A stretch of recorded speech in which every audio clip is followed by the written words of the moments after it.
نحمده ونصلي على رسوله الكريم اما بعد فاعوذ بالله من الشيطان الرجيم بسم الله الرحمن الرحيم رب اشرح لي صدري ويسر لي امري واحلل عقدة من لساني يفقهوا قولي۔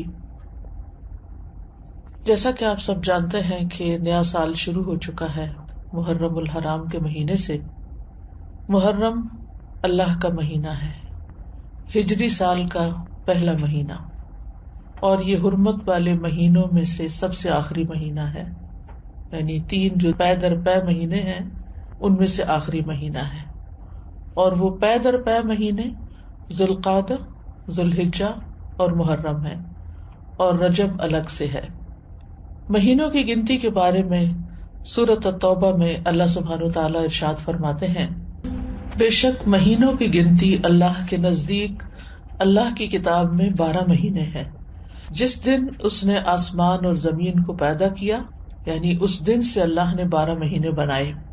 منہا اربعۃ حرم، ان میں سے 4 حرمت والے ہیں، اور ان مہینوں میں خاص طور پر اپنی جانوں پر ظلم نہ کرو، اس کا حکم دیا گیا۔ صحیح بخاری میں بھی آتا ہے، ابو بکرہ کی روایت ہے کہ نبی صلی اللہ علیہ وسلم نے فرمایا، زمانہ گھومتا ہوا اپنی اصلی حالت پر آ گیا ہے جس دن اللہ نے آسمانوں اور زمینوں کو پیدا کیا تھا، کیونکہ عربوں نے مہینوں کی گنتی میں بہت کچھ تبدیلیاں کر دی تھی، کبھی کسی سال میں مہینہ بڑھا دیا، کبھی گھٹا دیا، تو وقت اپنی اصل پہ نہیں رہا تھا۔ لیکن جس سال نبی صلی اللہ علیہ وسلم نے حج کیا، اس موقع پر یہ فرمایا کہ یہ حج اپنے اصلی صحیح وقت پر اور صحیح تاریخ کے مطابق ہوا ہے۔ فرمایا، زمانہ گھومتا ہوا اپنی اصلی حالت پر آ گیا ہے جس دن اللہ نے آسمانوں اور زمینوں کو پیدا کیا تھا۔ سال 12 مہینوں کا ہے، جن میں 4 مہینے حرمت والے ہیں، 3 تو مسلسل ہیں، یعنی ذوالقعدہ، ذوالحجہ اور محرم، اور ایک رجب مضر جو جمادہ اور شعبان کے درمیان میں ہے۔ تو یہ 4 مہینے جو ہیں یہ حرمت والے ہیں، اور ان کی حرمت میں سب سے اہم چیز یہ ہے کہ انسان حرام کاموں سے بچے۔ ویسے تو انسان کو پوری زندگی ہی غلط کاموں سے بچنا چاہیے، لیکن اللہ سبحانہ وتعالیٰ نے ہماری یاد دہانی کے لیے، ہمیں شوق دلانے کے لیے بعض مہینوں کو بعض پر فضیلت بخشی ہے، اور پھر ان میں خاص کام کرنے کو کہا ہے، جیسے رمضان میں روزے رکھنے کا حکم ہے، ذوالحجہ میں حج کرنے کا حکم ہے۔ عربوں کے ہاں رجب میں زیادہ تر عمرہ کیا کرتے تھے، لیکن کوئی خاص اس کی ایسی فضیلت تو نہیں ہے۔ اسی طرح یہ جو 4 حرمت والے مہینے ہیں، ان کا جو خاص حکم ہے وہ یہ کہ ان میں اپنی جانوں پر ظلم نہ کرو۔ اپنی جان پہ ظلم کرنا 2 طرح سے ہوتا ہے، ایک تو یہ کہ انسان گناہ کے کام کرے۔ جن مہینوں میں نیک کام کرنے کا ثواب بڑھ جاتا ہے، ان مہینوں میں گناہ کرنے کی سزا بھی زیادہ ہوتی ہے اور اس کی ممانعت بھی زیادہ ہوتی ہے۔ تو بطور خاص، کیونکہ اگر سال کے یہ 4 مہینے انسان اچھی طرح پریکٹس کرے تو پھر باقی مہینوں میں بھی اللہ کی حرمتوں کو پامال نہیں کرے گا۔ اور دوسرا یہ کہ انسان کسی دوسرے پر بھی ظلم نہ کرے، کیونکہ جب انسان دوسرے پر ظلم کرتا ہے تو وہ دراصل اپنے اوپر کرتا ہے، جیسا کہ انسان دوسرے کے ساتھ احسان کرتا ہے تو وہ دراصل اپنے اوپر کرتا ہے۔ قرآن مجید میں آتا ہے، ان احسنتم احسنتم لانفسکم، اگر تم نے نیکی کی، احسان کیا تو اپنی جان پر کیا۔ یعنی بظاہر ایسا لگتا ہے کہ جیسے انسان دوسرے کو فیور دے رہا ہے، لیکن حقیقت میں وہ اس کے اپنے لیے ہی بہتر ہوتا ہے۔ محرم کو اللہ کا مہینہ قرار دیا گیا ہے، یہ اس مہینے کے فضائل میں سے ہے۔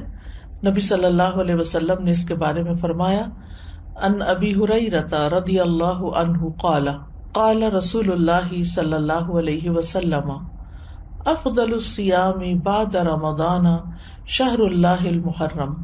یہ صحیح مسلم کی روایت ہے۔ ابو ہریرہ رضی اللہ عنہ کہتے ہیں کہ رسول اللہ صلی اللہ علیہ وسلم نے فرمایا، رمضان کے بعد سب سے افضل روزے اللہ کے مہینے محرم کے ہیں، یعنی اس مہینے میں خاص طور پر روزے رکھنے کا اہتمام کرنا چاہیے، یعنی یہ اس کی خاص عبادت ہے۔ اس مہینے کو شہر اللہ المحرم کہہ کر شرف دیا گیا ہے، یعنی اللہ تعالیٰ نے اس کو اپنی طرف منسوب کیا کہ یہ اللہ کا مہینہ ہے۔ اس سے اس مہینے کے شرف اور فضیلت پر دلیل ملتی ہے۔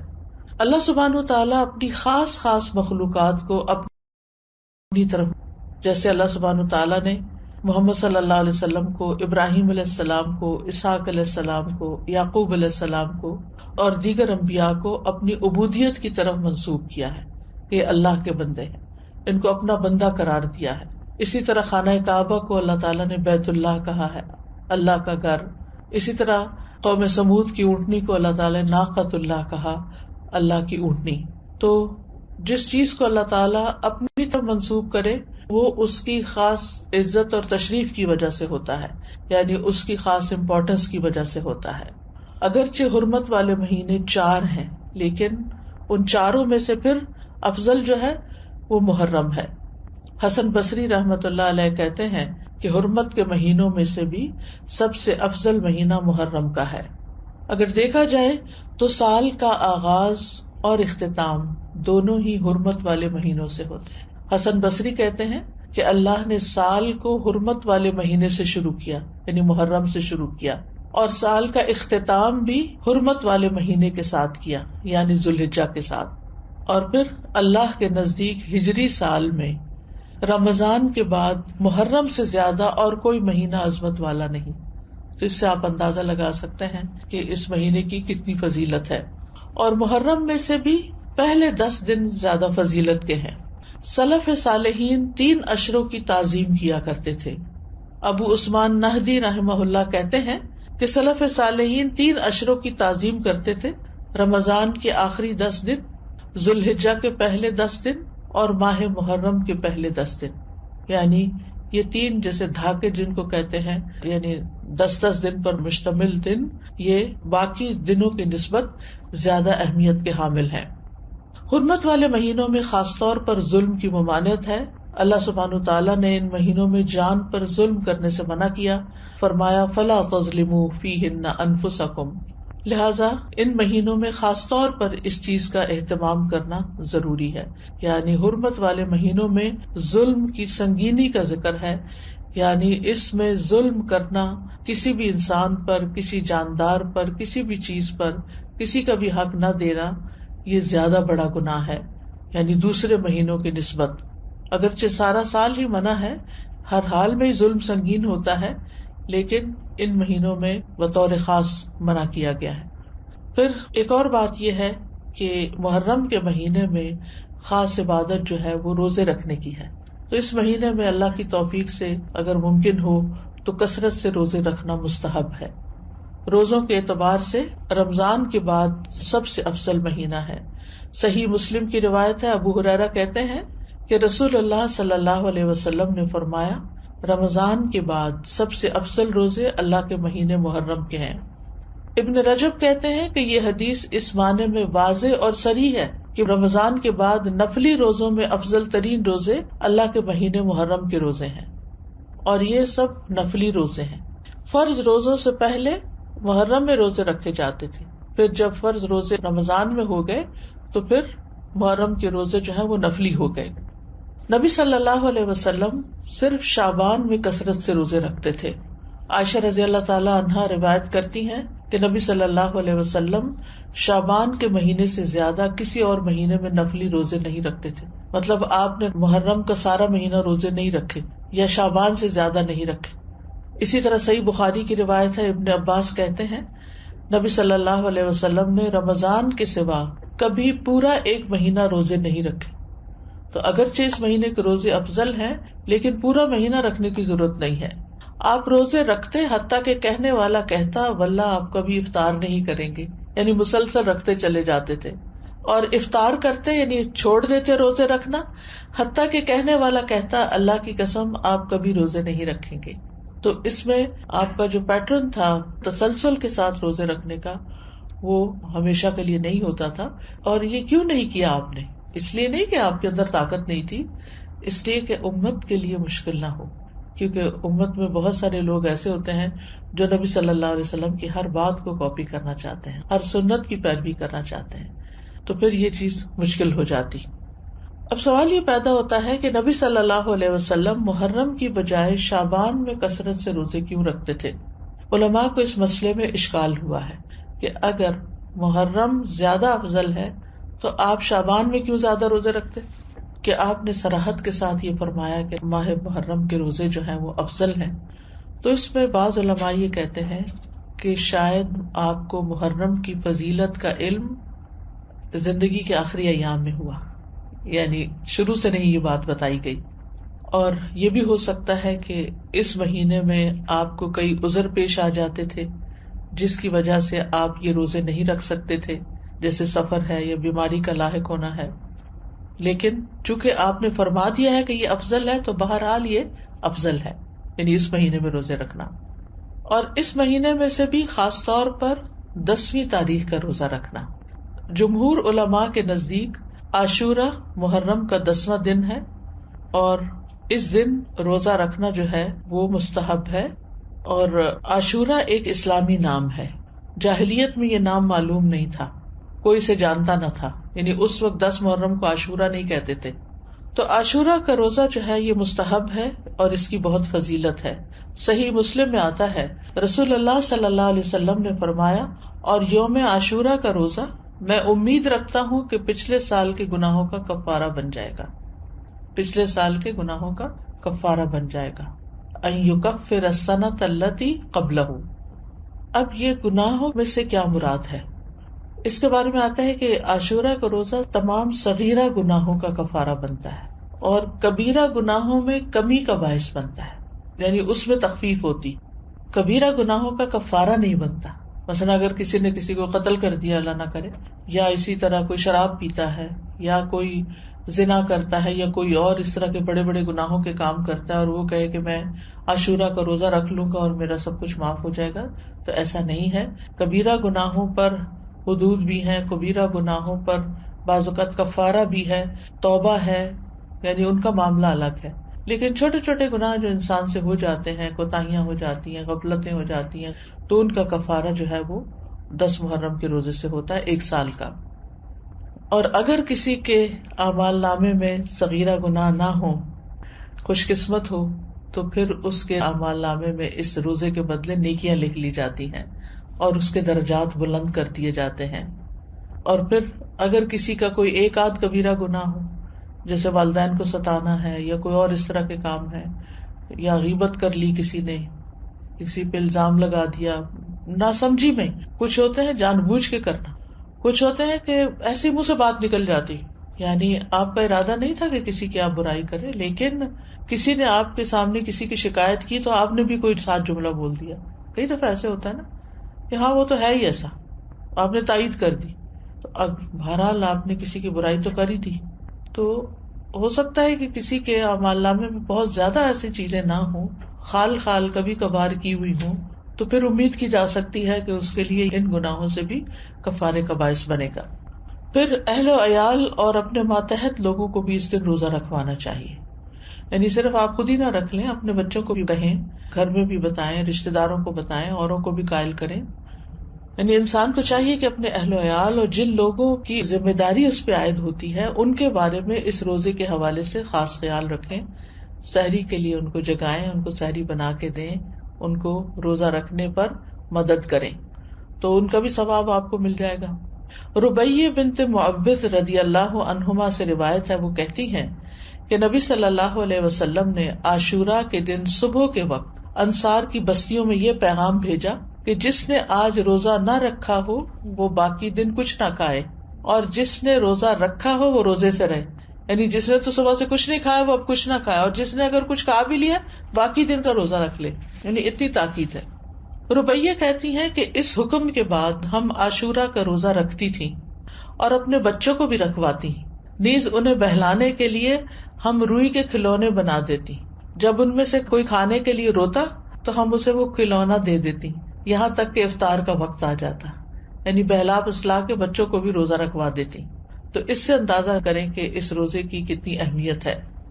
پھر اسی طرح اہل کتاب بھی یہ روزہ رکھا کرتے تھے، یعنی جو مدینہ میں یہودی تھے وہ بھی یہ روزہ رکھتے تھے. تو نبی صلی اللہ علیہ وسلم نے ان کی مخالفت کرتے ہوئے 10ویں کے ساتھ 9ویں کے روزے کو بھی مستحب قرار دیا. صحیح مسلم میں ہے، عبداللہ بن عباس کہتے ہیں کہ جب رسول اللہ صلی اللہ علیہ وسلم نے یوم عاشورہ کا روزہ رکھا اور اس دن روزہ رکھنے کا حکم دیا تو صحابہ نے عرض کی، اللہ کے رسول، یہی دن ہے جس کی یہود و نصارہ تعظیم کرتے ہیں، یعنی ان کے نزدیک بھی یہ دن بڑا امپورٹنٹ ہے۔ اس پر رسول اللہ صلی اللہ علیہ وسلم نے فرمایا، جب آئندہ سال ہوگا تو اگر اللہ نے چاہا ہم 9 دن کا بھی روزہ رکھیں گے۔ اس کے بعد آئندہ سال نہیں آیا کہ رسول اللہ صلی اللہ علیہ وسلم وفات پا گئے۔ دوسری روایت میں یہ الفاظ ہیں، عبداللہ بن عباس کہتے ہیں کہ رسول اللہ صلی اللہ علیہ وسلم نے فرمایا، اگر میں آئندہ سال تک زندہ رہا تو لازماً 9 کا روزہ رکھوں گا۔ ابو بکر کی روایت میں ہے، ابن عباس نے کہا آپ کی مراد عاشورہ کے دن سے تھی، یعنی 10ویں کی بجائے 9 کا رکھوں گا، یہ بھی مراد لی گئی، لیکن بہتر یہی ہے کہ وہ 10ویں، کیونکہ اس پر آپ کا قول ہے کہ وہ پورے سال کے گناہوں کا کفارہ ہے، اور اس کے ساتھ 9ویں کا روزہ رکھ لیا جائے تاکہ 2 دن ہو جائیں، اور جو 9 محرم کا روزہ نہ رکھ سکے تو وہ 10ویں کے ساتھ 11ویں کا روزہ رکھ لے۔ اور اس دفعہ تو جمعرات کا روزہ آ رہا ہے 8 کو شاید، پھر اس کے بعد 9ویں کا آ جائے گا، پھر 10ویں کا آ جائے گا، پھر 11ویں کا آ جائے گا، پھر اس کے بعد شاید منڈے آ جائے، پھر اس کے بعد ایام بیز آ جائیں، تو جمعرات سے جمعرات تک پورا عشرہ ہی افضل بن جاتا ہے۔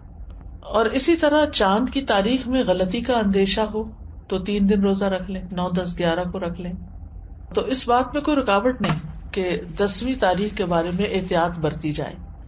بعض اوقات اختلاف مطالعے کی وجہ سے لوگ کنفیوژن کا شکار ہوتے ہیں، آپس میں جھگڑتے ہیں، آج 9ویں ہے یا آج 10ویں ہے، آج کیا ہے کیا نہیں، تو ایسی صورت میں اگر انسان ایک دن پہلے کا روزہ بھی رکھ لے تو کوئی حرج نہیں۔ بعض علماء کے نزدیک عاشورہ کے روزے کے 3 مراتب ہیں۔ پہلا، 3 دن روزے رکھنا، مرتبہ کا مطلب یہ کہ بلند درجہ ہے، 9ویں، 10ویں اور 11ویں کا روزہ رکھنا، اور اس بارے میں ایک ضعیف روایت بھی بیان کی جاتی ہے، اور بعض سلف صالحین سے بھی وارد ہوا ہے کہ وہ احتیاط کے طور پر ایسا کرتے تھے۔ دوسرا درجہ کیا ہے؟ 9ویں اور 10ویں کا روزہ رکھنا۔ اکثر احادیث اس کی تائید کرتی ہیں، اور اسی کے بارے میں سنت وارد ہوئی، جیسے میں نے پہلے حدیث بتائی آپ کو۔ اور تیسرا ہے صرف 10ویں کا روزہ رکھنا، اور ایسا کرنا جائز ہے، مکروہ نہیں ہے، یعنی جن کو اللہ تعالیٰ توفیق دے تو وہ اعلیٰ درجے کا کام کرے، 3 دن روزہ رکھے، 9ویں، 10ویں، 11ویں۔ جو 3 نہیں رکھ سکتے وہ کم از کم 2 دن کا رکھیں، 9ویں، 10ویں کا رکھیں، یا 10ویں، 11ویں کا رکھیں، اور جن کے لیے بہت ہی مشکل ہے وہ کم از کم 10ویں تاریخ کا روزہ ضرور رکھ لیں۔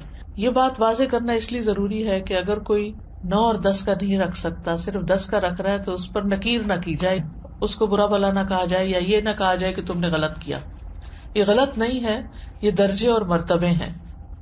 اسی طرح 10 محرم اگر جمعہ یا ہفتہ کو آ رہی ہو تو اس ایک دن کا روزہ رکھنا بھی جائز ہے۔ خالی جمعے کو اکیلا کر کے روزہ رکھنا عام طور پر پسندیدہ نہیں، لیکن اگر محرم کا روزہ اس تاریخ کو آ رہا ہے، عاشورہ کا روزہ، تو پھر جمعے کے دن بھی رکھا جا سکتا ہے۔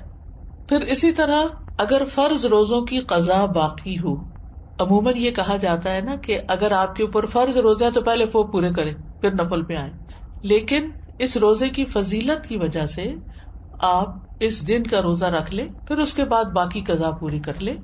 یعنی فرض کی قضا سے پہلے خاص دن کا نفلی روزہ رکھنا جائز ہے، یہ ہے مسئلہ۔ یعنی اگر کسی نے ابھی فرض پورے نہیں کیے تو نفلی سے محروم نہ رہے۔ یہ روزہ اس لیے رکھنا چاہیے کہ یہ خاص دن کا روزہ ہے، جبکہ رمضان کے روزوں کی قضا کی جو مدت ہے اس میں بہت وسعت ہے، اس کی بریکٹ بڑی ہے۔ بعض علماء کے نزدیک عاشورہ کے روزے کو فرض کی نیت سے رکھا جا سکتا ہے، یعنی قضا بھی رکھی جا سکتی ہے، یعنی 9ویں 10ویں کا اگر وہ قضا کے اس میں رکھ سکتا ہے، لیکن یہ بعض کی رائے ہے، وہ کہتے ہیں کہ قضا صحیح ہوگی اور ساتھ ہی 10ویں تاریخ کو روزہ رکھنے کا ثواب بھی ہو جائے گا۔ یہ شیخ ابن عثیمین کا فتویٰ ہے، ان کے خیال میں ایسا کیا جا سکتا ہے، لیکن افضل یہی ہے کہ عاشورہ کا روزہ نفل نیت سے ہی رکھا جائے، فرض کو اس میں مکس نہ کیا جائے، اور 10ویں کے علاوہ جو باقی دن ہیں ان میں اپنے قضا روزے ادا کر لے انسان۔ لیکن 9 اور 11 کا روزہ قضا کی نیت سے رکھنا جائز ہے، سمجھ گئے؟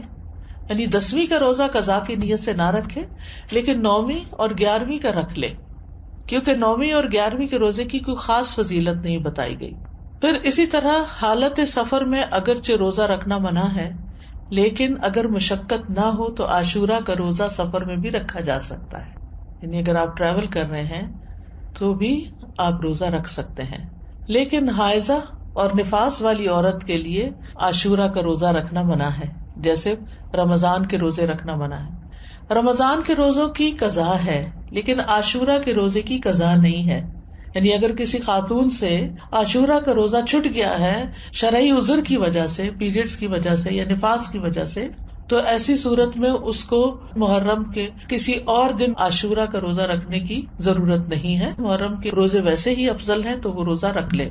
ابو موسیٰ سے روایت ہے، وہ کہتے ہیں رسول اللہ صلی اللہ علیہ وسلم نے فرمایا، جب آدمی بیمار ہوتا ہے یا سفر کرتا ہے تو وہ جس قدر عبادات بحالت اقامت اور دوران صحت میں کرتا تھا اس کے لیے وہ سب لکھ دی جاتی ہیں۔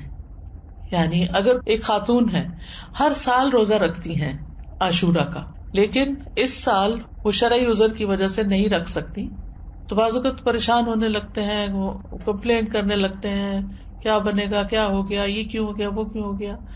نہیں، یہ تو اللہ کی طرف سے ہے ایک عذر۔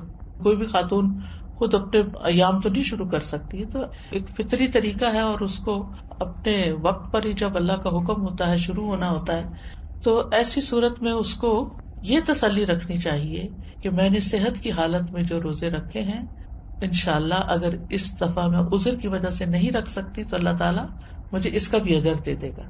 اس سے ایک بات یہ پتہ چلتی ہے کہ صحت کی حالت میں انسان کو جتنی نیکیاں ہو سکے کر لینی چاہیے تاکہ بیماری کے دنوں میں ان کا اجر لکھا جاتا رہے۔ یعنی انسان کو صحت کی حالت میں نیکیوں کا حریص ہونا چاہیے، اپنے معمولات بنانے چاہیے۔ یہ نہیں ہے کبھی کچھ کر لیا کبھی کچھ کر لیا، نہیں۔ جیسے انسان کوشش کر کے جیسے تہجد کی عادت ڈالے، صلاۃ الضحیٰ کی عادت ڈالے، دن میں اذکار کرنے کی عادت ڈالے، اپنی تلاوت کی عادت ڈالے، یعنی ہر روز ایک مخصوص حصہ جو ہے ورد یومی جس کو کہتے ہیں، وہ ہر صورت اپنا ادا کرنے کی کوشش کرے، نمازوں کے بعد کی سنتوں کی پابندی کرے۔ تو پھر اگر وہ بیمار ہو جاتا ہے اور بیٹھ کے نماز پڑھ رہا ہے اور اشاروں سے پڑھ رہا ہے تو انشاءاللہ جو وہ اپنی صحت کے دنوں میں جیسے وہ پڑھا کرتا تھا اس کے مطابق اس کو اجر مل جائے گا۔ تو صحت کو بیماری سے پہلے غنیمت جانے اور اس میں اچھی عادتیں اپنائیں، دینی اعتبار سے بھی سستی نہ کریں کہ انسان اور کاموں میں لگا رہے اور نمازوں کی پرواہ نہ کرے یا عبادات سے غافل رہے اور صرف دنیا کے پیچھے بھاگتا رہے۔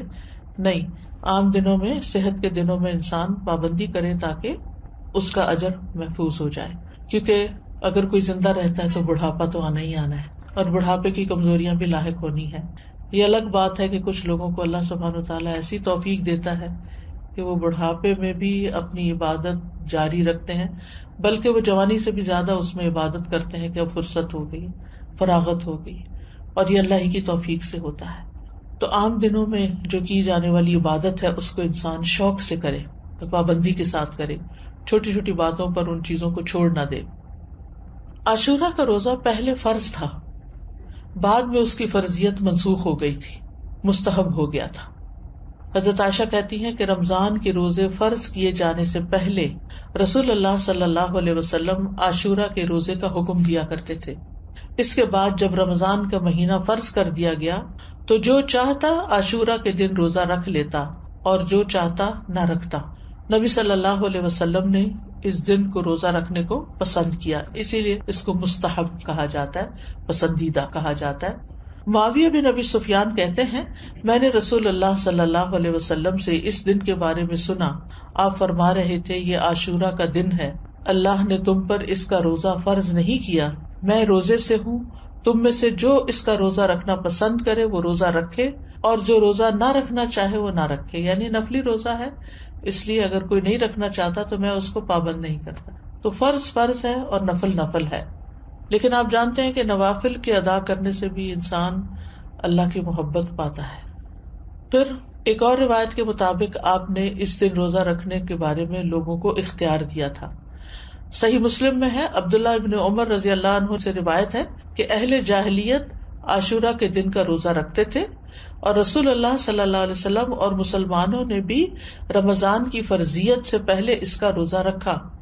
اس کے بعد رمضان فرض کر دیا گیا تو رسول اللہ صلی اللہ علیہ وسلم نے فرمایا عاشورہ بھی اللہ کے دنوں میں سے ایک دن ہے، جو چاہے اس کا روزہ رکھ لے اور جو چاہے چھوڑ دے۔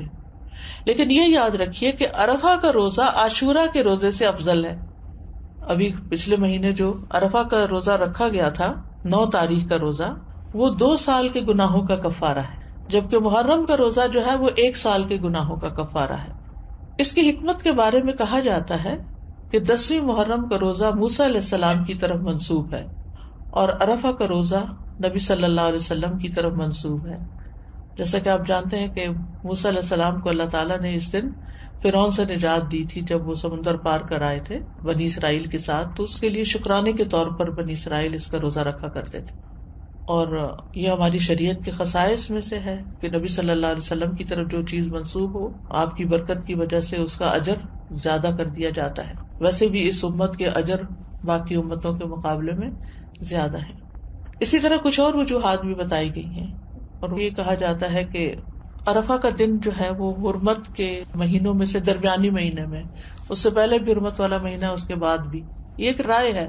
ایک قول یہ ہے کہ 10ویں محرم کو اللہ نے موسیٰ علیہ السلام پر اپنی نعمت کو مکمل کیا، انہیں ان کے دشمن سے نجات دی، اور عرفہ کے دن اللہ نے اپنے رسول محمد صلی اللہ علیہ وسلم پر رسالت مکمل کر کے ان پہ انعام فرمایا۔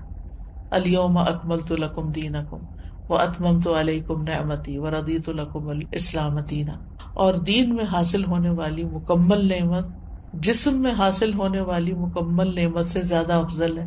یعنی بنی اسرائیل کو نعمت ملی تھی جسمانی آزادی کی، جو فرعون نے ان کو غلام بنا رکھا تھا، اور محمد صلی اللہ علیہ وسلم کی امت کو کامل دین ملا اس دن۔ تو دین جو ہے وہ جسم سے افضل ہے۔ دینی نعمتیں، روحانی نعمتیں جسمانی نعمتوں سے افضل ہوتی ہیں، لیکن ہم عام طور پر جسمانی نعمتوں کے حصول کے لیے زیادہ کوشش بھی کرتے ہیں اور زیادہ ایکسپرٹیز حاصل کرتے ہیں۔ پھر اسی طرح اس مہینے کے روزے ہوں یا عرفہ کا روزہ ہو یا رمضان کا روزہ ہو، روزوں کے اپنے جسمانی اور نفسیاتی فوائد ہیں، اور بعض اوقات انسان کی عقل سے باہر ہے۔ کوشش ہمیں یہی کرنی چاہیے کہ کوئی مہینہ ایسا نہ گزرے کہ جس میں ہم کم از کم 1 روزہ نہ رکھیں یا 3 دن کے روزے نہ رکھیں، کیونکہ ہر مہینے میں 3 دن کے روزے جو ہیں وہ سینے کا وحر دور کرتے ہیں۔ عمرو بن شرحبیل سے سنن نسائی کی روایت ہے، نبی صلی اللہ علیہ وسلم سے کہا گیا کہ ایک آدمی ہمیشہ روزے رکھتا ہے، آپ نے فرمایا کاش وہ کبھی کھانا نہ کھاتا اور مر جاتا۔ یعنی پسند نہیں کیا نا آپ نے اس بات کو۔ لوگوں نے عرض کیا 2/3 دنوں کے روزے کیسے ہیں؟ 2/3 یعنی ایک مہینے کا 2/3۔ آپ نے فرمایا یہ بھی بہت زیادہ ہے۔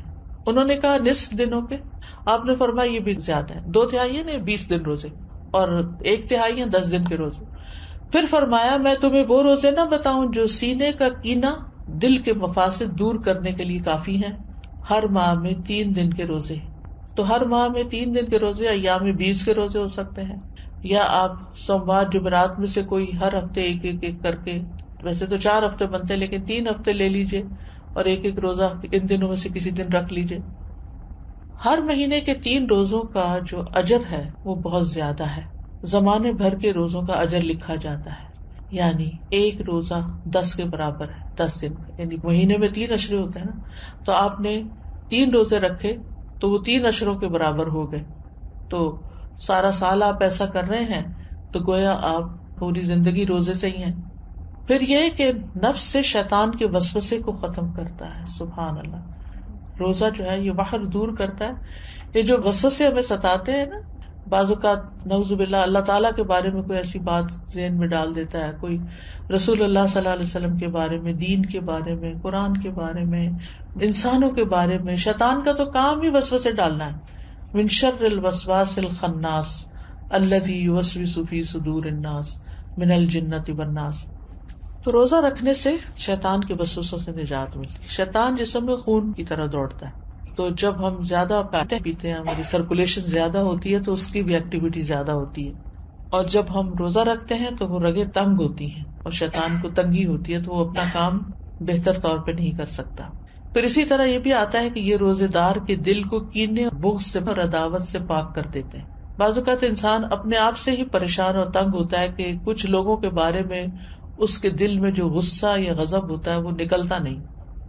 اسی ہفتے ہم نے سورۃ محمد میں اللہ یخرج اللہ اضغانکم، ضغن کی بات پڑھی، اور ضغن کی تعریف بھی پڑھی کہ ایسی نفرت جو انسان دل سے نہ نکال سکے، یعنی وہ دل کے اندر رہے. کسی انسان نے کبھی زندگی میں آپ سے کوئی زیادتی کر لی، انسان ہونے کے ناطے زیادہ ہی زیادتی کر لی، اب وہ آپ کو کبھی بھولتی نہیں، اور آپ بار بار اپنے آپ کو یہ یاد دلاتے ہیں میں تو اس کو کبھی بھول نہیں سکتی، اس کو میں نہیں بھول سکتی، یہ تو میرے حافظے سے جاتا ہی نہیں. اچھا پھر کیا ہوتا ہے، بیٹھے بیٹھے بھی اگر آپ کو وہ دکھ یاد آئے تو آپ رونا شروع کر دیتے ہیں اور آپ پریشان ہوتے ہیں.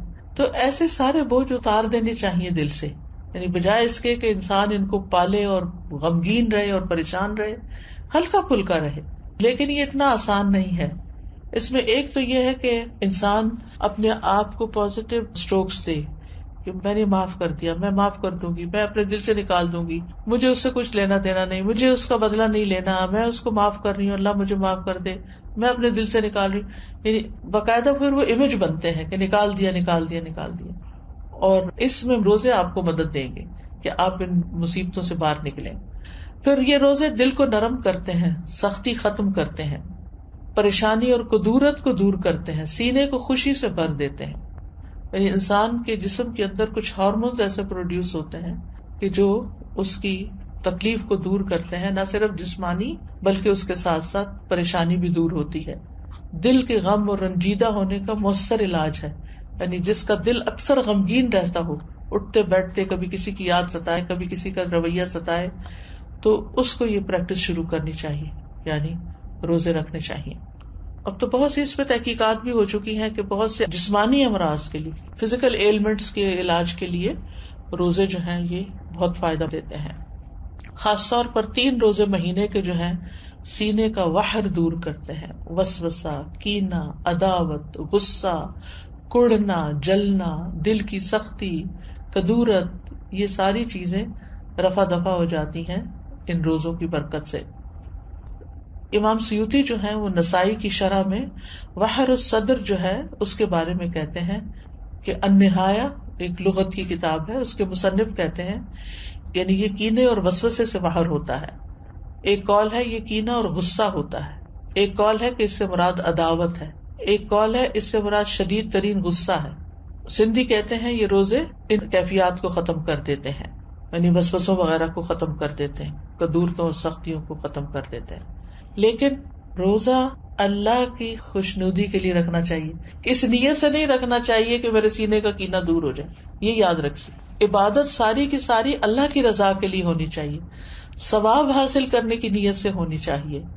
یعنی جو روزہ رکھنا چاہتا ہے اس کے لیے ضروری ہے کہ وہ خالص اللہ کی رضا اور ثواب طلب کرنے کی نیت سے روزہ رکھے. جو صرف بیماریوں کی شفا کے لیے روزہ رکھے گا یا وحر دور کرنے کے لیے روزہ رکھے گا تو وہ قبولیت کی شرط کو کھو دے گا، کیونکہ جو کام اللہ کے لیے نہ ہو وہ فائدہ نہیں دیتا. تو بہرحال 10ویں محرم کے دن کی ہم بات کر رہے تھے اور روزے کی بات کر رہے تھے. تو 10ویں محرم کا دن جو ہے ہر دور کے مسلمانوں کے درمیان ایک تعلق بھی قائم کرتا ہے. صحابہ نے رکھا، پھر تابعین نے، پھر تبع تابعین نے، پھر امت کے باقی نیک لوگوں نے، پھر آج ہم بھی رکھ رہے ہیں تو ہم سب کا ایک کنیکشن ہو جاتا ہے، نیکی کے کام میں ایک تعلق ہو جاتا ہے، اور ہمارا جو ایک ایمانی بھائی چارہ ہے اس کو وہ عملاً ثابت کرتا ہے. والمؤمنون والمؤمنات بعضهم اولیاء بعض، مومن مرد اور عورتیں ان کے بعض کے دوست ہیں. اور یہ دوستی صرف اپنے زمانے کے لوگوں کے لیے نہیں بلکہ پیچھے سے چلی آ رہی. اور 10ویں محرم کا دن شکر ادا کرنے اور مصیبتوں میں اللہ سے مدد طلب کرنے کا دن ہے. اس دن موسیٰ علیہ السلام سے ان کی قوم نے کہا انا لمدرکون، سورۃ الشعراء کی آیت نمبر 61 ہے. تو موسیٰ علیہ السلام نے جواب دیا کلا ان معی ربی سیہدین، ہرگز نہیں، بے شک میرے ساتھ میرا رب ہے، وہ مجھے ضرور راستہ بتائے گا، وہ میری مدد کرے گا. تو بہرحال جب قوم پار ہو گئی تو پھر موسیٰ علیہ السلام نے شکرانے کے روزے کے لیے کہا.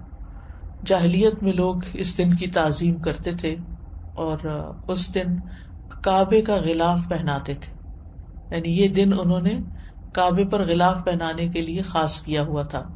حضرت عائشہ کہتی ہیں کہ لوگ رمضان کے روزے فرض ہونے سے پہلے عاشورہ کا روزہ رکھتے اور اس روز کعبہ کو غلاف پہنایا جاتا تھا. تو بہرحال 10ویں محرم کا روزہ تعظیمی اور شکرانے کا روزہ ہے، اور یہ ایک یاد دہانی ہے کہ کس طرح اللہ تعالیٰ نے موسیٰ علیہ السلام کو نجات دی اور ان کے دشمنوں کو ہلاک کیا. اور یہ اس بات کی بھی یاد دہانی ہے کہ اللہ تعالیٰ کس طرح مومنوں کی مدد کرتا ہے اور مومنوں کے دشمنوں کو غارت کر دیتا ہے۔ اس مہینے میں کچھ بدعات وغیرہ بھی رائج ہیں، اور کچھ لوگوں نے اس مہینے کو حضرت حسین رضی اللہ تعالیٰ عنہ کے ساتھ خاص کر دیا ان کی شہادت کے واقعے سے۔ ان کی شہادت تو بعد میں ہوئی، اور یہ جتنی باتیں میں نے آپ کو بتائی ہیں یہ ان سے پہلے کی ہی ہمارے دین میں موجود ہیں۔ تو ہمیں یہ دیکھنا چاہیے کہ شہادت جو ہے وہ حضرت عمر کی بھی ہوئی ہے، حضرت عثمان کی بھی ہوئی ہے، حضرت علی کی بھی ہوئی ہے، حضرت حسین رضی اللہ عنہ کی بھی ہوئی ہے، ان کے گھر والوں کی بھی ہوئی ہے، اور بھی امت میں بہت سے لوگوں کی ہوئی۔ جنگ بدر میں کچھ لوگ شہید ہوئے، جنگ احد میں بہت سے لوگ شہید ہوئے۔ تو شہادت تو ایک بہت اعلیٰ درجے کا مقام ہے، اور جو اللہ تعالیٰ کے پاس شہید ہو کر پہنچتے ہیں، یستبشرون بنعمت من اللہ، وہ اللہ کی نعمتیں جو ان کو وہاں ملتی ہیں ان پر خوش ہوتے ہیں۔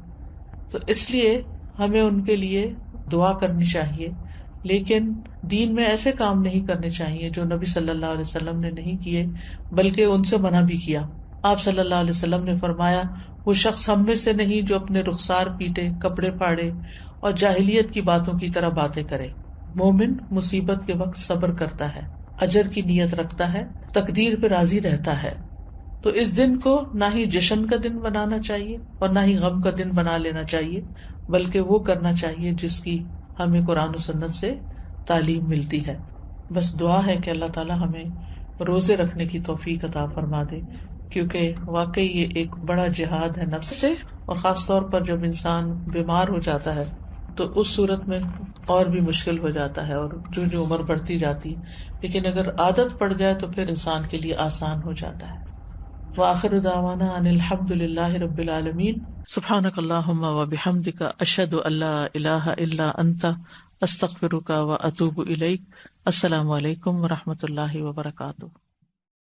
نحمده ونصلی علی رسولہ الکریم، اما بعد، فاعوذ باللہ من الشیطان الرجیم، بسم اللہ الرحمن الرحیم۔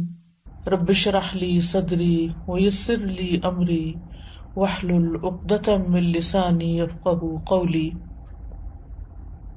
جیسا کہ آپ سب جانتے ہیں کہ نیا سال شروع ہو چکا ہے محرم الحرام کے مہینے سے۔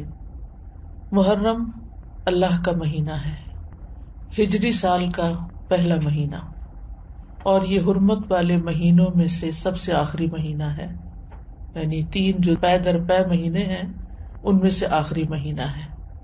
اور وہ پے در پے مہینے ذوالقعدہ، ذوالحجہ اور محرم ہے، اور رجب الگ سے ہے۔ مہینوں کی گنتی کے بارے میں سورۃ التوبہ میں اللہ سبحانہ وتعالیٰ ارشاد فرماتے ہیں، بے شک مہینوں کی گنتی اللہ کے نزدیک اللہ کی کتاب میں 12 مہینے ہیں۔ جس دن اس نے آسمان اور زمین کو پیدا کیا، یعنی اس دن سے اللہ نے 12 مہینے بنائے۔ منہا اربعۃ حرم، ان میں سے 4 حرمت والے ہیں، اور ان مہینوں میں خاص طور پر اپنی جانوں پر ظلم نہ کرو، اس کا حکم دیا گیا۔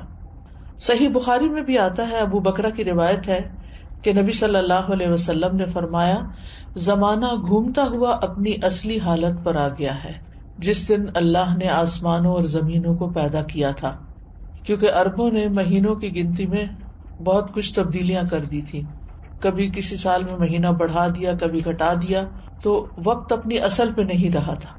لیکن جس سال نبی صلی اللہ علیہ وسلم نے حج کیا، اس موقع پر یہ فرمایا کہ یہ حج اپنے اصلی صحیح وقت پر اور صحیح تاریخ کے مطابق ہوا ہے۔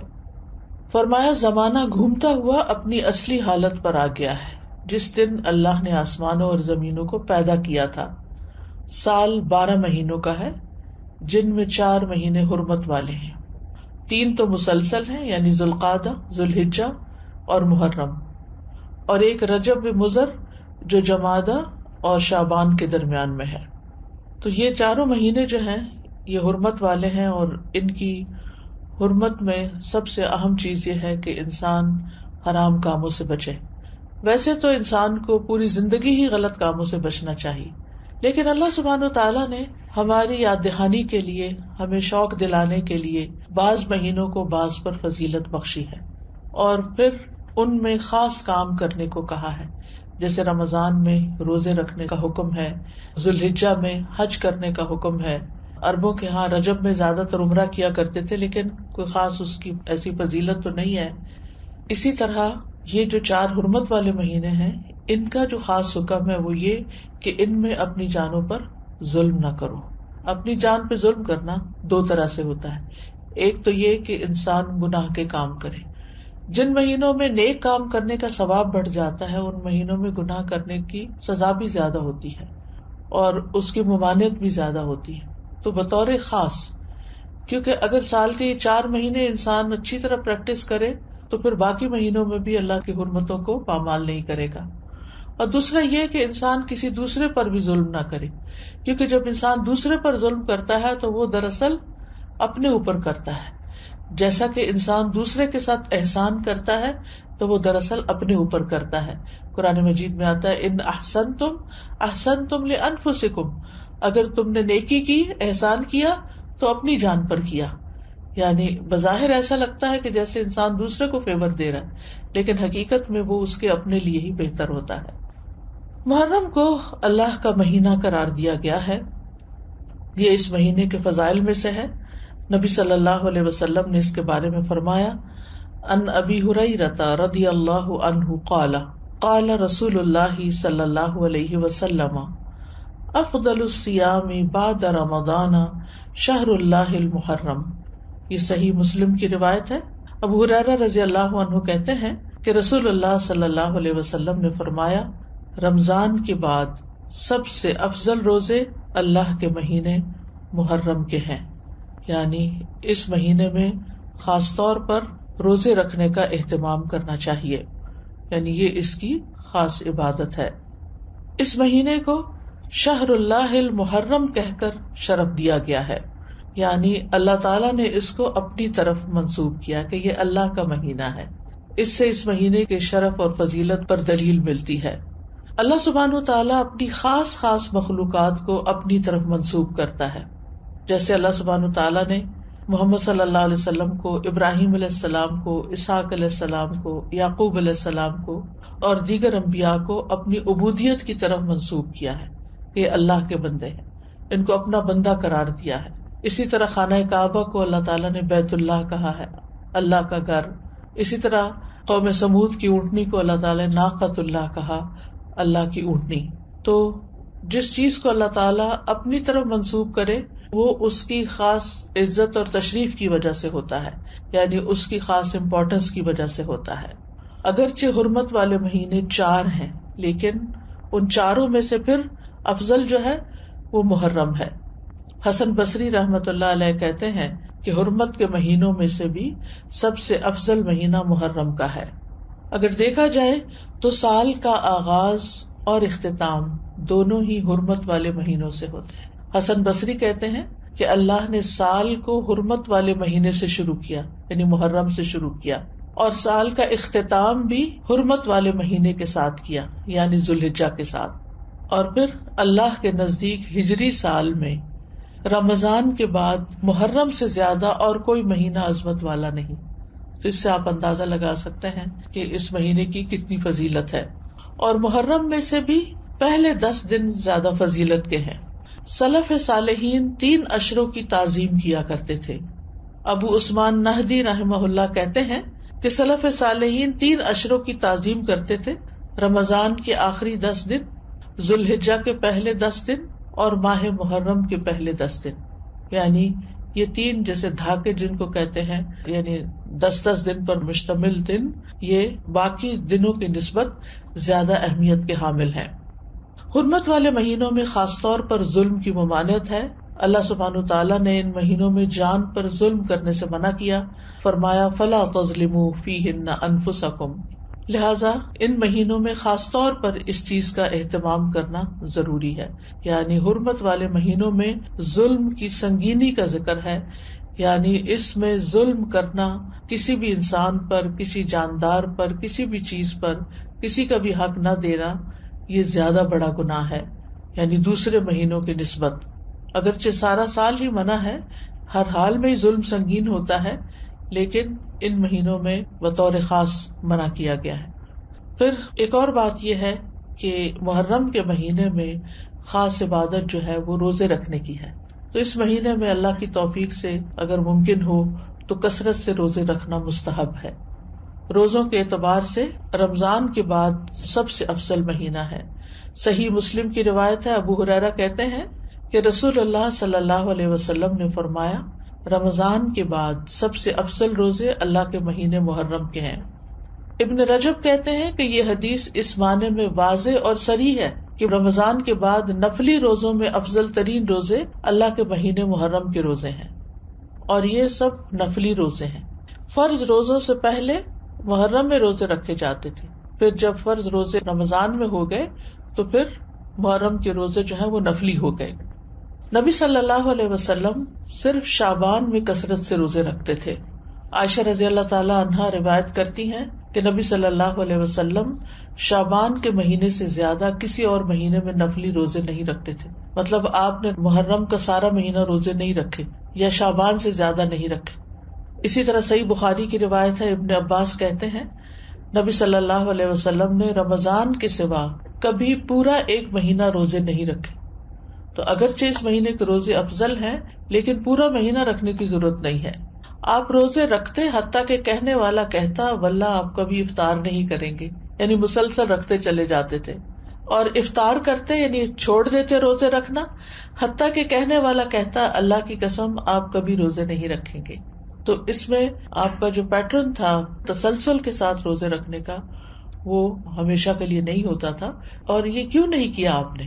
اس لیے نہیں کہ آپ کے اندر طاقت نہیں تھی، اس لیے کہ امت کے لیے مشکل نہ ہو.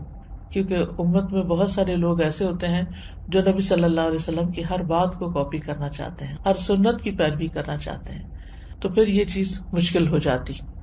اب سوال یہ پیدا ہوتا ہے کہ نبی صلی اللہ علیہ وسلم محرم کی بجائے شعبان میں کثرت سے روزے کیوں رکھتے تھے؟ علماء کو اس مسئلے میں اشکال ہوا ہے کہ اگر محرم زیادہ افضل ہے تو آپ شعبان میں کیوں زیادہ روزے رکھتے؟ کہ آپ نے صراحت کے ساتھ یہ فرمایا کہ ماہ محرم کے روزے جو ہیں وہ افضل ہیں.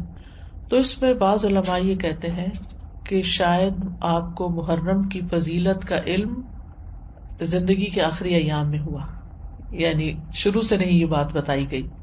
اور یہ بھی ہو سکتا ہے کہ اس مہینے میں آپ کو کئی عذر پیش آ جاتے تھے جس کی وجہ سے آپ یہ روزے نہیں رکھ سکتے تھے، جیسے سفر ہے یا بیماری کا لاحق ہونا ہے.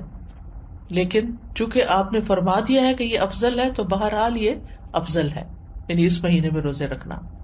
اور اس مہینے میں سے بھی خاص طور پر 10ویں تاریخ کا روزہ رکھنا. جمہور علماء کے نزدیک عاشورہ محرم کا 10واں دن ہے، اور اس دن روزہ رکھنا جو ہے وہ مستحب ہے. اور عاشورہ ایک اسلامی نام ہے، جاہلیت میں یہ نام معلوم نہیں تھا، کوئی اسے جانتا نہ تھا، یعنی اس وقت 10 محرم کو عاشورہ نہیں کہتے تھے. تو عاشورہ کا روزہ جو ہے یہ مستحب ہے اور اس کی بہت فضیلت ہے. صحیح مسلم میں آتا ہے رسول اللہ صلی اللہ علیہ وسلم نے فرمایا، اور یوم عاشورہ کا روزہ میں امید رکھتا ہوں کہ پچھلے سال کے گناہوں کا کفارہ بن جائے گا، پچھلے سال کے گناہوں کا کفارہ بن جائے گا. ان یکفر السنۃ التی قبلہ. اب یہ گناہوں میں سے کیا مراد ہے؟ اس کے بارے میں آتا ہے کہ عاشورہ کا روزہ تمام صغیرہ گناہوں کا کفارہ بنتا ہے اور کبیرہ گناہوں میں کمی کا باعث بنتا ہے، یعنی اس میں تخفیف ہوتی. کبیرہ گناہوں کا کفارہ نہیں بنتا. مثلا اگر کسی نے کسی کو قتل کر دیا، اللہ نہ کرے، یا اسی طرح کوئی شراب پیتا ہے یا کوئی زنا کرتا ہے یا کوئی اور اس طرح کے بڑے بڑے گناہوں کے کام کرتا ہے اور وہ کہے کہ میں عاشورہ کا روزہ رکھ لوں گا اور میرا سب کچھ معاف ہو جائے گا، تو ایسا نہیں ہے. کبیرہ گناہوں پر حدود بھی ہیں، کبیرہ گناہوں پر بعض اوقات کفارہ بھی ہے، توبہ ہے، یعنی ان کا معاملہ الگ ہے. لیکن چھوٹے چھوٹے گناہ جو انسان سے ہو جاتے ہیں، کوتاہیاں ہو جاتی ہیں، غفلتیں ہو جاتی ہیں، تو ان کا کفارہ جو ہے وہ 10 محرم کے روزے سے ہوتا ہے، 1 سال کا. اور اگر کسی کے اعمال نامے میں صغیرہ گناہ نہ ہو، خوش قسمت ہو، تو پھر اس کے اعمال نامے میں اس روزے کے بدلے نیکیاں لکھ لی جاتی ہیں اور اس کے درجات بلند کر دیے جاتے ہیں. اور پھر اگر کسی کا کوئی ایک آدھ کبیرہ گناہ ہو، جیسے والدین کو ستانا ہے یا کوئی اور اس طرح کے کام ہے، یا غیبت کر لی کسی نے، کسی پہ الزام لگا دیا ناسمجھی میں، کچھ ہوتے ہیں جان بوجھ کے کرنا، کچھ ہوتے ہیں کہ ایسی منہ سے بات نکل جاتی یعنی آپ کا ارادہ نہیں تھا کہ کسی کی آپ برائی کریں، لیکن کسی نے آپ کے سامنے کسی کی شکایت کی تو آپ نے بھی کوئی ساتھ جملہ بول دیا. کئی دفعہ ایسے ہوتا ہے نا کہ ہاں وہ تو ہے ہی ایسا، آپ نے تائید کر دی. تو اب بہرحال آپ نے کسی کی برائی تو کری تھی، تو ہو سکتا ہے کہ کسی کے اعمال نامے میں بہت زیادہ ایسی چیزیں نہ ہوں، خال کبھی کبھار کی ہوئی ہوں، تو پھر امید کی جا سکتی ہے کہ اس کے لیے ان گناہوں سے بھی کفارے کا باعث بنے گا. پھر اہل و عیال اور اپنے ماتحت لوگوں کو بھی اس دن روزہ رکھوانا چاہیے. یعنی صرف آپ خود ہی نہ رکھ لیں، اپنے بچوں کو بھی کہیں، گھر میں بھی بتائیں، رشتے داروں کو بتائیں، اوروں کو بھی قائل کریں. یعنی انسان کو چاہیے کہ اپنے اہل و عیال اور جن لوگوں کی ذمہ داری اس پہ عائد ہوتی ہے ان کے بارے میں اس روزے کے حوالے سے خاص خیال رکھیں.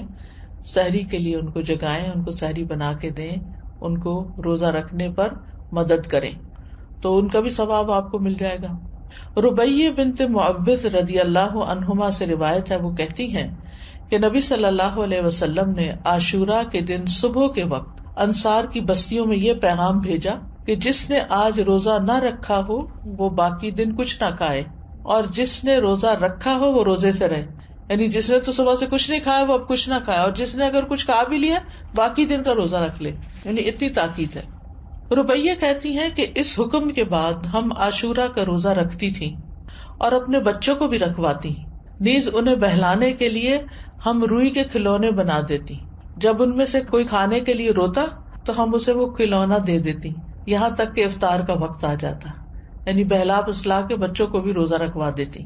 تو اس سے اندازہ کریں کہ اس روزے کی کتنی اہمیت ہے.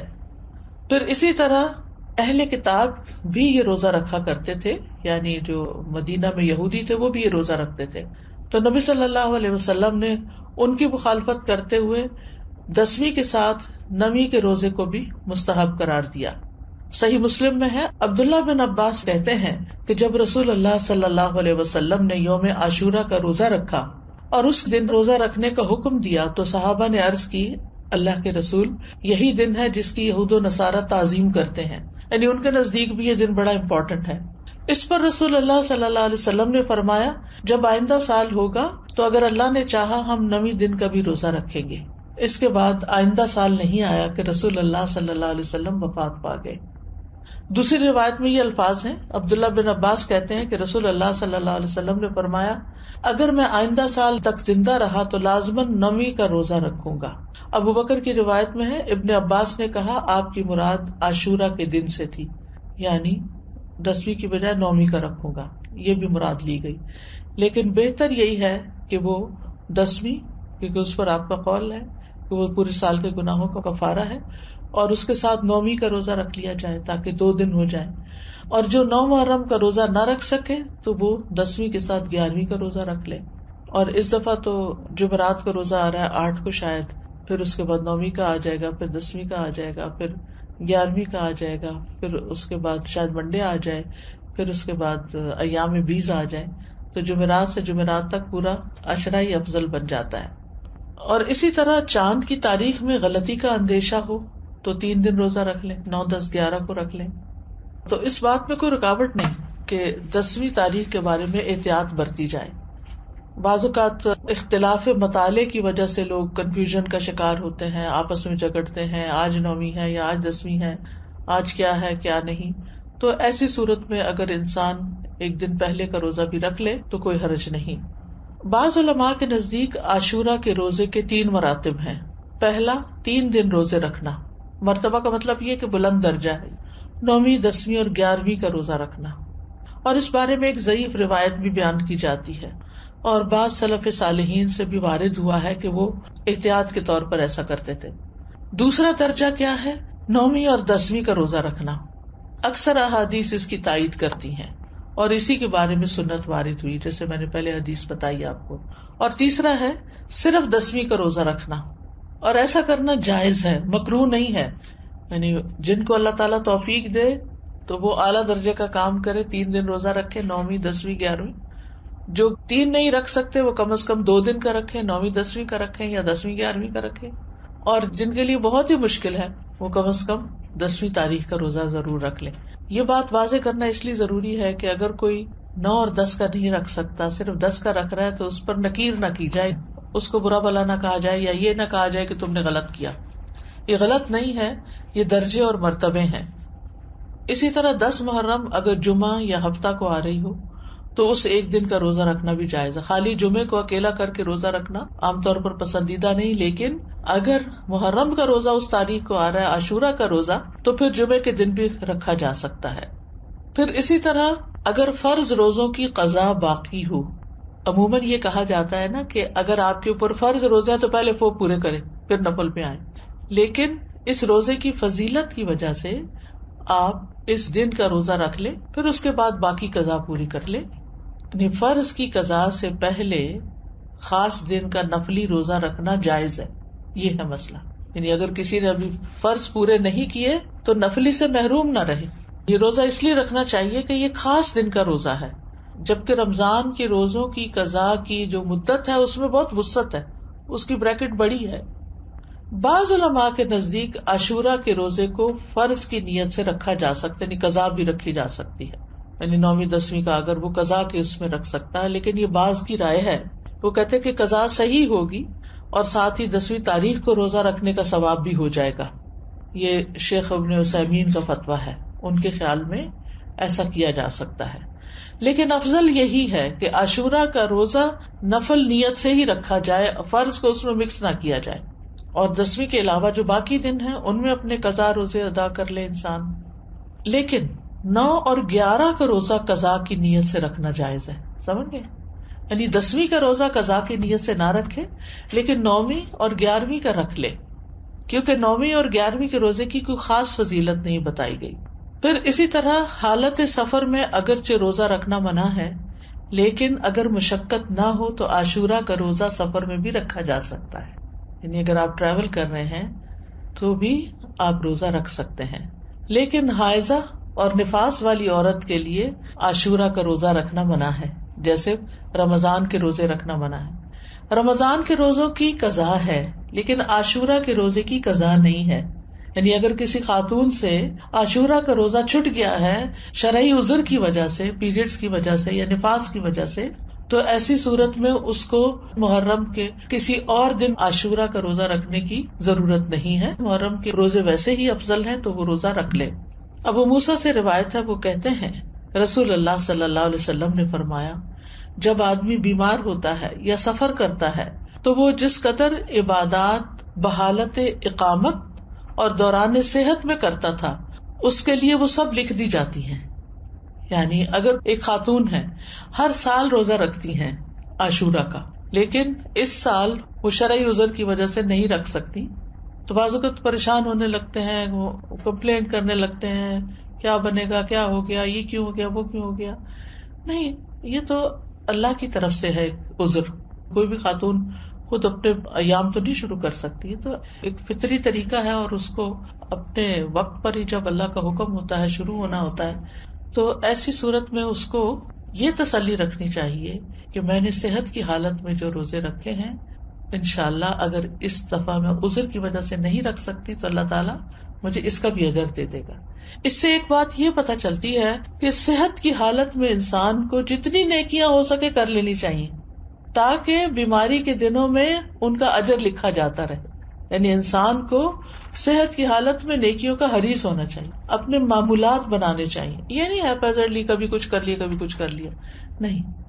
جیسے انسان کوشش کر کے جیسے تہجد کی عادت ڈالے، صلاۃ الضحیٰ کی عادت ڈالے، دن میں اذکار کرنے کی عادت ڈالے، اپنی تلاوت کی عادت ڈالے. یعنی ہر روز ایک مخصوص حصہ جو ہے ورد یومی جس کو کہتے ہیں، وہ ہر صورت اپنا ادا کرنے کی کوشش کرے.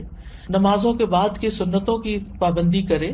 تو پھر اگر وہ بیمار ہو جاتا ہے اور بیٹھ کے نماز پڑھ رہا ہے اور اشاروں سے پڑھ رہا ہے تو انشاءاللہ جو وہ اپنی صحت کے دنوں میں جیسے وہ پڑھا کرتا تھا اس کے مطابق اس کو اجر مل جائے گا. تو صحت کو بیماری سے پہلے غنیمت جانے اور اس میں اچھی عادتیں اپنائیں، دینی اعتبار سے بھی سستی نہ کریں کہ انسان اور کاموں میں لگا رہے اور نمازوں کی پرواہ نہ کرے یا عبادات سے غافل رہے اور صرف دنیا کے پیچھے بھاگتا رہے. نہیں، عام دنوں میں، صحت کے دنوں میں انسان پابندی کرے تاکہ اس کا اجر محفوظ ہو جائے. کیونکہ اگر کوئی زندہ رہتا ہے تو بڑھاپا تو آنا ہی آنا ہے، اور بڑھاپے کی کمزوریاں بھی لاحق ہونی ہے.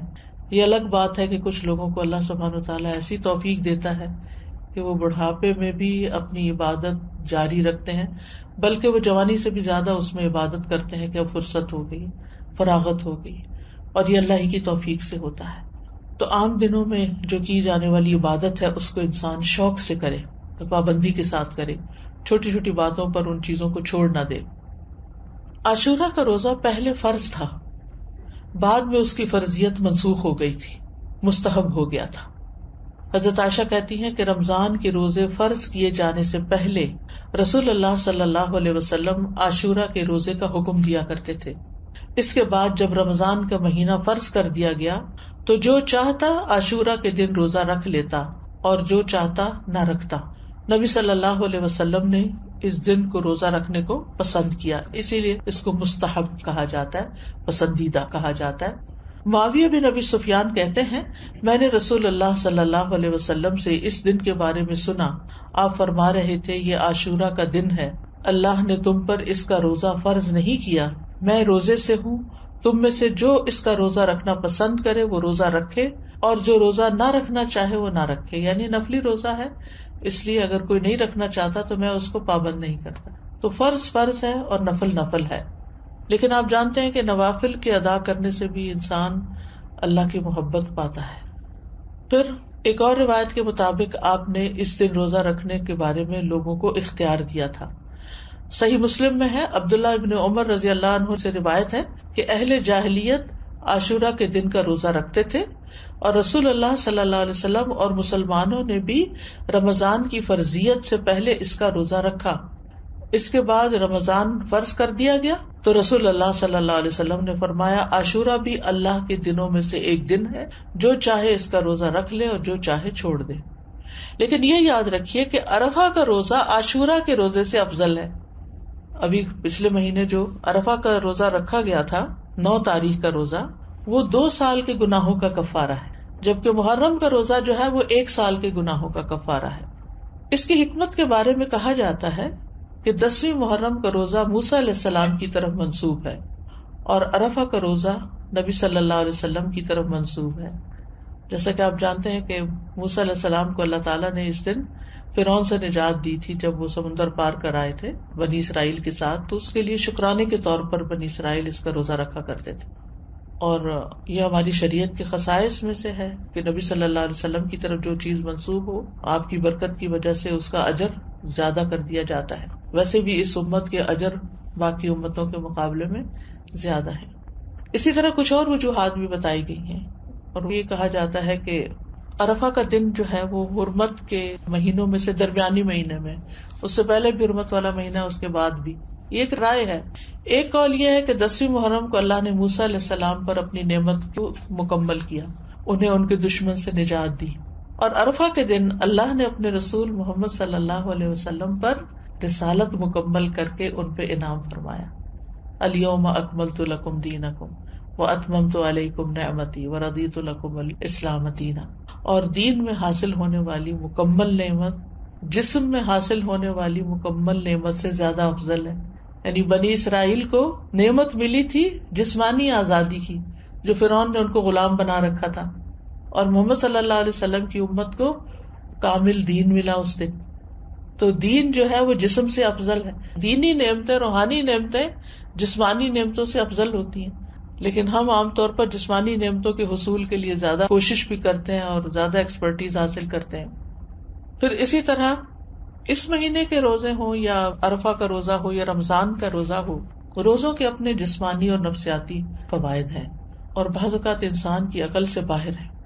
کوشش ہمیں یہی کرنی چاہیے کہ کوئی مہینہ ایسا نہ گزرے کہ جس میں ہم کم از کم 1 روزہ نہ رکھیں یا 3 دن کے روزے نہ رکھیں، کیونکہ ہر مہینے میں 3 دن کے روزے جو ہیں وہ سینے کا وحر دور کرتے ہیں۔ عمرو بن شرحبیل سے سنن نسائی کی روایت ہے، نبی صلی اللہ علیہ وسلم سے کہا گیا کہ ایک آدمی ہمیشہ روزے رکھتا ہے، آپ نے فرمایا کاش وہ کبھی کھانا نہ کھاتا اور مر جاتا۔ یعنی پسند نہیں کیا نا آپ نے اس بات کو۔ لوگوں نے عرض کیا 2/3 دنوں کے روزے کیسے ہیں؟ 2/3 یعنی ایک مہینے کا 2/3۔ آپ نے فرمایا یہ بھی بہت زیادہ ہے۔ انہوں نے کہا نصف دنوں کے، آپ نے فرمایا یہ بھی زیادہ ہے۔ 2/3 یعنی 20 دن روزے۔ اور 1/3 ہیں 10 دن کے روزے. پھر فرمایا میں تمہیں وہ روزے نہ بتاؤں جو سینے کا کینہ دل کے مفاسد دور کرنے کے لیے کافی ہیں. ہر ماہ میں 3 دن کے روزے. تو ہر ماہ میں 3 دن کے روزے ایام 20 کے روزے ہو سکتے ہیں، یا آپ سوموار جمعرات میں سے کوئی ہر ہفتے ایک کر کے، ویسے تو 4 ہفتے بنتے ہیں لیکن 3 ہفتے لے لیجئے اور ایک روزہ ان دنوں میں سے کسی دن رکھ لیجئے. ہر مہینے کے 3 روزوں کا جو اجر ہے وہ بہت زیادہ ہے. زمانے بھر کے روزوں کا اجر لکھا جاتا ہے، یعنی ایک روزہ 10 کے برابر ہے. 10 دن کا یعنی مہینے میں 3 اشرے ہوتے ہیں نا، تو آپ نے 3 روزے رکھے تو وہ 3 اشروں کے برابر ہو گئے. تو سارا سال آپ ایسا کر رہے ہیں تو گویا آپ پوری زندگی روزے سے ہی ہیں. پھر یہ کہ نفس سے شیطان کے وسوسے کو ختم کرتا ہے. سبحان اللہ. روزہ جو ہے یہ باہر دور کرتا ہے. یہ جو وسوسے ہمیں ستاتے ہیں نا، بعض اوقات نعوذ باللہ اللہ تعالیٰ کے بارے میں کوئی ایسی بات ذہن میں ڈال دیتا ہے، کوئی رسول اللہ صلی اللہ علیہ وسلم کے بارے میں، دین کے بارے میں، قرآن کے بارے میں، انسانوں کے بارے میں. شیطان کا تو کام ہی وسوسے ڈالنا ہے. من شر الوسواس الخناس الذی یوسوس فی صدور الناس من الجنۃ والناس. تو روزہ رکھنے سے شیطان کے وسوسوں سے نجات ملتی ہے. شیطان جسم میں خون کی طرح دوڑتا ہے، تو جب ہم زیادہ پیتے ہیں، ہماری سرکولیشن زیادہ ہوتی ہے تو اس کی بھی ایکٹیویٹی زیادہ ہوتی ہے. اور جب ہم روزہ رکھتے ہیں تو وہ رگیں تنگ ہوتی ہیں اور شیطان کو تنگی ہوتی ہے، تو وہ اپنا کام بہتر طور پہ نہیں کر سکتا. پھر اسی طرح یہ بھی آتا ہے کہ یہ روزے دار کے دل کو کینے، بغض سے اور عداوت سے پاک کر دیتے ہیں. بعض اوقات انسان اپنے آپ سے ہی پریشان اور تنگ ہوتا ہے کہ کچھ لوگوں کے بارے میں اس کے دل میں جو غصہ یا غضب ہوتا ہے وہ نکلتا نہیں. اسی ہفتے ہم نے سورۃ محمد میں اللہ یخرج اللہ اضغانکم، ضغن کی بات پڑھی اور ضغن کی تعریف بھی پڑھی کہ ایسی نفرت جو انسان دل سے نہ نکال سکے، یعنی وہ دل کے اندر رہے. کسی انسان نے کبھی زندگی میں آپ سے کوئی زیادتی کر لی، انسان ہونے کے ناطے زیادہ ہی زیادتی کر لی، اب وہ آپ کو کبھی بھولتی نہیں، اور آپ بار بار اپنے آپ کو یہ یاد دلاتے ہیں میں تو اس کو کبھی بھول نہیں سکتی، اس کو میں نہیں بھول سکتی، یہ تو میرے حافظے سے جاتا ہی نہیں. اچھا پھر کیا ہوتا ہے، بیٹھے بیٹھے بھی اگر آپ کو وہ دکھ یاد آئے تو آپ رونا شروع کر دیتے ہیں اور آپ پریشان ہوتے ہیں. تو ایسے سارے بوجھ اتار دینے چاہیے دل سے، یعنی بجائے اس کے کہ انسان ان کو پالے اور غمگین رہے اور پریشان رہے، ہلکا پھلکا رہے. لیکن یہ اتنا آسان نہیں ہے. اس میں ایک تو یہ ہے کہ انسان اپنے آپ کو پازیٹیو اسٹروکس دے کہ میں نے معاف کر دیا، میں معاف کر دوں گی، میں اپنے دل سے نکال دوں گی، مجھے اس سے کچھ لینا دینا نہیں، مجھے اس کا بدلہ نہیں لینا، میں اس کو معاف کر رہی ہوں، اللہ مجھے معاف کر دے، میں اپنے دل سے نکال رہی ہوں. یعنی باقاعدہ پھر وہ امیج بنتے ہیں کہ نکال دیا نکال دیا نکال دیا. اور اس میں روزے آپ کو مدد دیں گے کہ آپ ان مصیبتوں سے باہر نکلیں. پھر یہ روزے دل کو نرم کرتے ہیں، سختی ختم کرتے ہیں، پریشانی اور کدورت کو دور کرتے ہیں، سینے کو خوشی سے بھر دیتے ہیں. یعنی انسان کے جسم کے اندر کچھ ہارمونز ایسے پروڈیوس ہوتے ہیں کہ جو اس کی تکلیف کو دور کرتے ہیں، نہ صرف جسمانی بلکہ اس کے ساتھ ساتھ پریشانی بھی دور ہوتی ہے. دل کے غم اور رنجیدہ ہونے کا مؤثر علاج ہے. یعنی جس کا دل اکثر غمگین رہتا ہو، اٹھتے بیٹھتے کبھی کسی کی یاد ستائے، کبھی کسی کا رویہ ستائے، تو اس کو یہ پریکٹس شروع کرنی چاہیے، یعنی روزے رکھنے چاہیے. اب تو بہت سی اس پہ تحقیقات بھی ہو چکی ہیں کہ بہت سے جسمانی امراض کے لیے، فزیکل ایلمنٹس کے علاج کے لیے روزے جو ہیں یہ بہت فائدہ دیتے ہیں. خاص طور پر 3 روزے مہینے کے جو ہیں سینے کا وحر دور کرتے ہیں. وسوسہ، کینہ، عداوت، غصہ، کڑنا، جلنا، دل کی سختی، کدورت، یہ ساری چیزیں رفع دفع ہو جاتی ہیں ان روزوں کی برکت سے. امام سیوطی جو ہیں وہ نسائی کی شرح میں وحر الصدر جو ہے اس کے بارے میں کہتے ہیں کہ النہایہ ایک لغت کی کتاب ہے، اس کے مصنف کہتے ہیں یعنی یہ کینے اور وسوسے سے باہر ہوتا ہے. ایک قول ہے یہ کینہ اور غصہ ہوتا ہے، ایک قول ہے کہ اس سے مراد عداوت ہے، ایک قول ہے اس سے مراد شدید ترین غصہ ہے. سندھی کہتے ہیں یہ روزے ان کیفیات کو ختم کر دیتے ہیں، یعنی وسوسوں وغیرہ کو ختم کر دیتے ہیں، کدورتوں اور سختیوں کو ختم کر دیتے ہیں.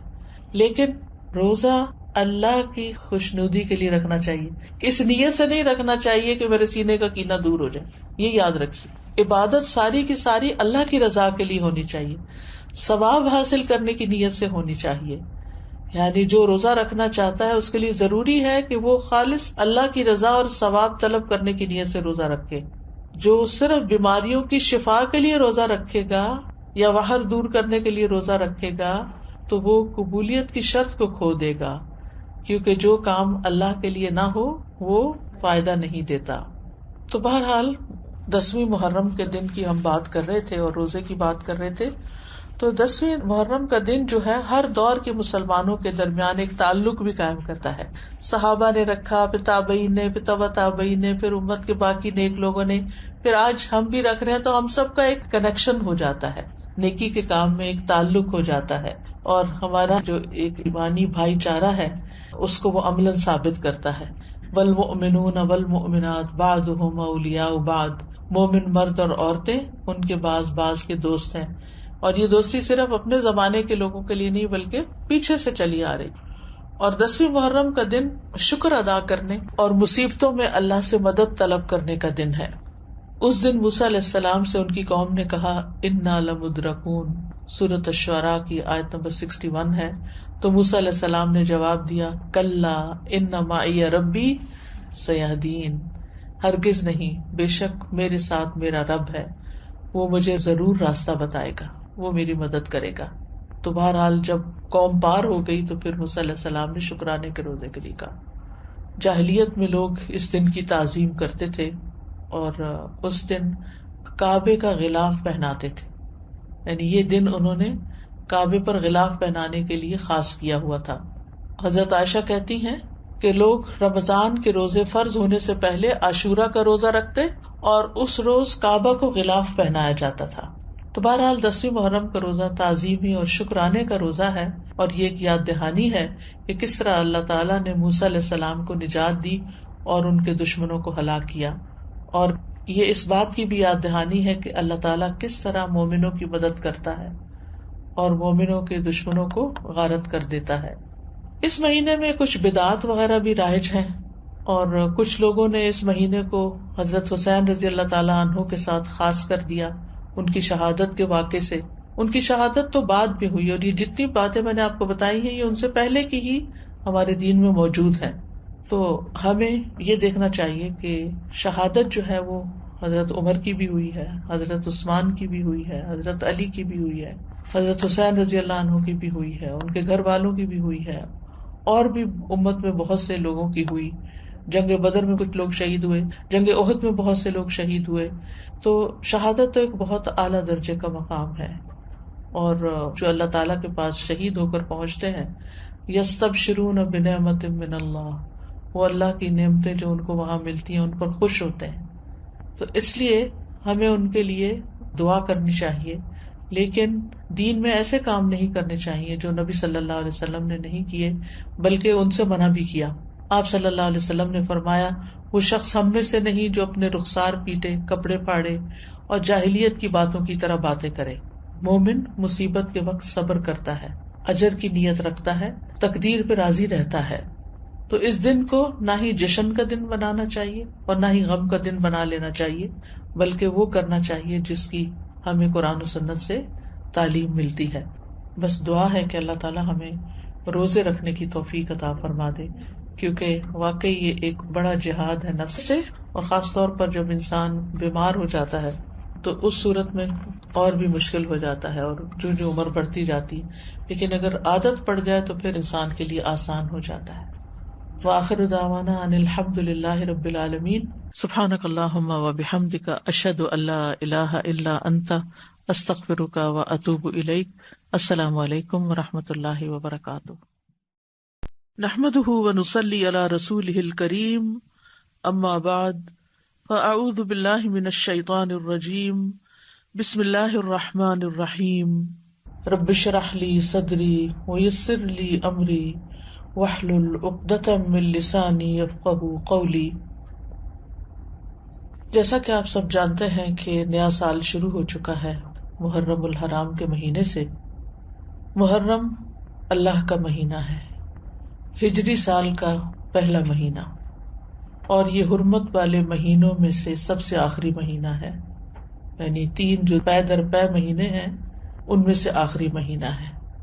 اور وہ پے در پے مہینے ذوالقعدہ، ذوالحجہ اور محرم ہے، اور رجب الگ سے ہے۔ مہینوں کی گنتی کے بارے میں سورۃ التوبہ میں اللہ سبحانہ وتعالیٰ ارشاد فرماتے ہیں، بے شک مہینوں کی گنتی اللہ کے نزدیک اللہ کی کتاب میں 12 مہینے ہیں، جس دن اس نے آسمان اور زمین کو پیدا کیا، یعنی اس دن سے اللہ نے 12 مہینے بنائے، منہا اربعۃ حرم، ان میں سے 4 حرمت والے ہیں، اور ان مہینوں میں خاص طور پر اپنی جانوں پر ظلم نہ کرو، اس کا حکم دیا گیا۔ صحیح بخاری میں بھی آتا ہے، ابو بکرہ کی روایت ہے کہ نبی صلی اللہ علیہ وسلم نے فرمایا، زمانہ گھومتا ہوا اپنی اصلی حالت پر آ گیا ہے جس دن اللہ نے آسمانوں اور زمینوں کو پیدا کیا تھا، کیونکہ عربوں نے مہینوں کی گنتی میں بہت کچھ تبدیلیاں کر دی تھی، کبھی کسی سال میں مہینہ بڑھا دیا، کبھی گھٹا دیا، تو وقت اپنی اصل پہ نہیں رہا تھا۔ لیکن جس سال نبی صلی اللہ علیہ وسلم نے حج کیا، اس موقع پر یہ فرمایا کہ یہ حج اپنے اصلی صحیح وقت پر اور صحیح تاریخ کے مطابق ہوا ہے۔ فرمایا زمانہ گھومتا ہوا اپنی اصلی حالت پر آ گیا ہے جس دن اللہ نے آسمانوں اور زمینوں کو پیدا کیا تھا۔ سال 12 مہینوں کا ہے، جن میں 4 مہینے حرمت والے ہیں، 3 تو مسلسل ہیں، یعنی ذوالقعدہ، ذوالحجہ اور محرم، اور ایک رجب مضر جو جمادہ اور شعبان کے درمیان میں ہے۔ تو یہ 4 مہینے جو ہیں یہ حرمت والے ہیں، اور ان کی حرمت میں سب سے اہم چیز یہ ہے کہ انسان حرام کاموں سے بچے۔ ویسے تو انسان کو پوری زندگی ہی غلط کاموں سے بچنا چاہیے، لیکن اللہ سبحانہ و تعالیٰ نے ہماری